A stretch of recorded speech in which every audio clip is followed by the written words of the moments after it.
Now, one of the most overlooked maintenance item on a vehicle is the cabin air filter, and it has an important job. Matter of fact, if you take a look at this first graphic, it kind of explains why. Now you can see here, it's filtering all the air that's coming in through the evaporator and the heater core. So you want to get clean air in there and you don't want to crud up those guys. Now, where's your cabin air filter? Depends on your vehicle. You may have one, you may not. Well, you can have it under the hood, somewhere in the cowling, and our Acadia here actually has it up under the glove box. So just find your location.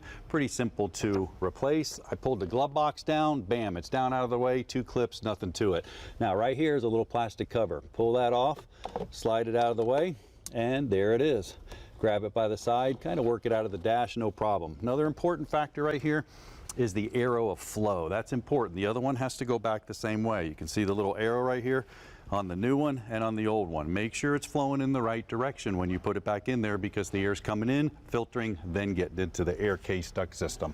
So I'm just going to take the new one, slip it up in here, just like that, nothing to it. Reverse the procedure. I got the cover here. Once I put the cover, pop it back on. Hooks on one side right there, pop it around the other side, and then put your glove box and you'll be good to go.